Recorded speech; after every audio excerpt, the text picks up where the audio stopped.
नमस्कार मंडळी.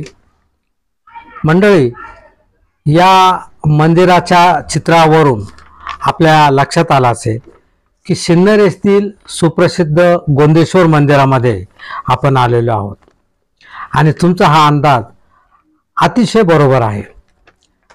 मित्रांनो, आपल्याला माहीतच आहे की मी मुळात सिन्नरचा राहणार आहे आणि हे गोंदेश्वरचं जे मंदिर आहे हे आम्ही लहानपणापासून पाहिलेलं आहे. तुम्हाला सांगितलं तर आश्चर्य वाटेल, परंतु आम्ही शाळेत असताना या मंदिरातल्या वेगवेगळ्या भागामध्ये येऊन अभ्यास करायचो आणि त्यासाठी गोंदेश्वरी अभ्यासाला जायचं असं म्हटलं जायचं आणि या ठिकाणी अतिशय थंड आणि शांत वातावरणामध्ये आमचा अभ्यास व्हायचा.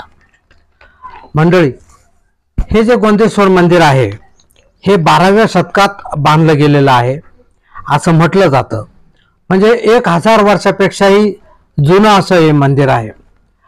आम्ही लहान असताना या मंदिराविषयी एक आख्यायिका सांगितली जायची.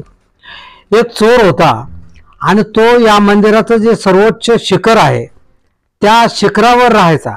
त्यामुळे तो चोरी जरी केली तरी तो कधीही सापडत नसायचा. एकदा काय झालं, त्याने एका विणकराच्या घरी चोरी केली आणि चोरीचा माल घेऊन जात असताना त्या विणकराच्या घरात असलेल्या रेशमी धाग्याचा दोरा त्याच्या अंगाला लागला आणि तो चोर नेहमीप्रमाणे सराईतपणे घरातून पळून गेला. त्यानंतर तो गोंदेश्वर मंदिराच्या सर्वोच्च शिखरावर जाऊन लपला. ही गोष्ट जेव्हा त्या विणकराला समजली, त्याने तक्रार केली. मग राजाचे सैनिक आले आणि त्यांनी चौकशी केली. तेव्हा त्यांच्या असं लक्षात आलं की या विणकराच्या घरापासून तर गोंदेश्वराच्या या सर्वोच्च शिखरापर्यंत रेशमाचा एक धागा गेलेला आहे.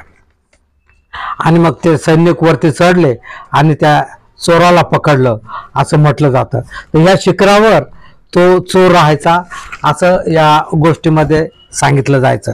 खरं खोटं ते काही माहीत नाही, परंतु गोंदेश्वराविषयीची ही गोष्ट मात्र आम्ही लहानपणी ऐकायचो.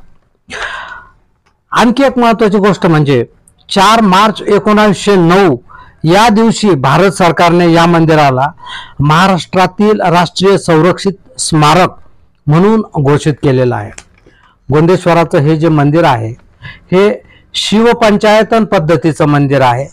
म्हणजे यामध्ये मुख्य मंदिर महादेवाचं असतं आणि या मंदिराच्या भोवती पार्वती, गणपती, विष्णू आणि सूर्य यांची 4 मंदिरं असतात. याला शिवपंचायतन असं म्हणतात.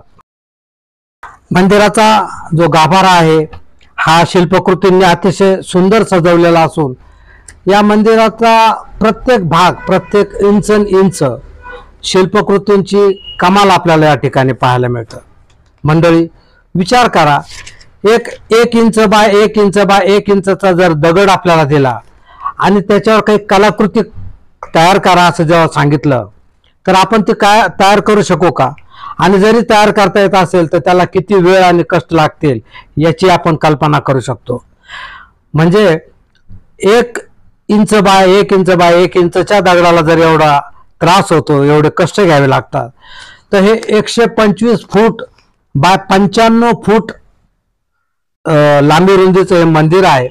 हे मंदिर 1000 वर्षापूर्वी तयार करायला त्या राजाला, त्या कारागिरांना, त्यांना किती कष्ट पडले असतील याची आपण कल्पनाही करू शकत नाही.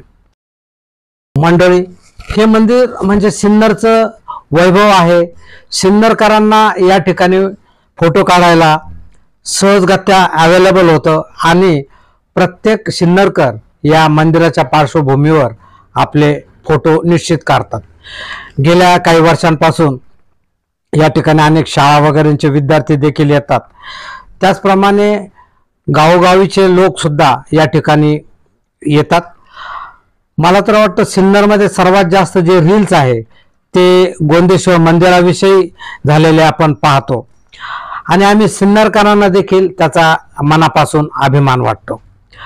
नवविवाहित जोडपे या ठिकाणी येऊन अगदी जरूर फोटो काढतात आणि आपल्या या स्मृतींना गोंदेश्वराच्या स्मृतींशी जोडतात.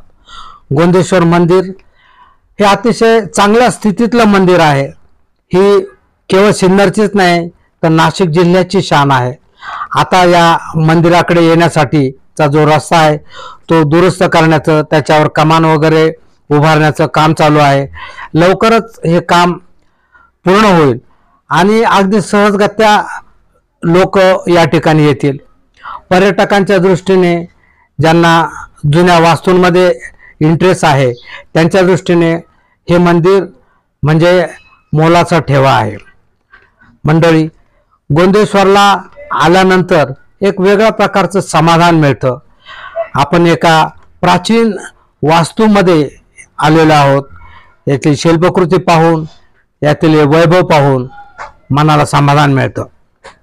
गोंदेश्वराचा फोटो किंवा चित्र ज्यावेळेस पाहायला मिळतं त्यावेळेस आम्ही सिन्नरकर आहोत याचा आम्हाला प्रत्येकाला मनापासून अभिमान वाटतो आणि सिन्नरचं हे गोंदेश्वर मंदिर आपल्याला दाखवायला देखील आम्हाला मनापासून अभिमान वाटतो. तेव्हा जेव्हा शक्य होईल तेव्हा जरूर सिन्नरला याल, त्यावेळेस हे गोंदेश्वर मंदिर निश्चित पहा.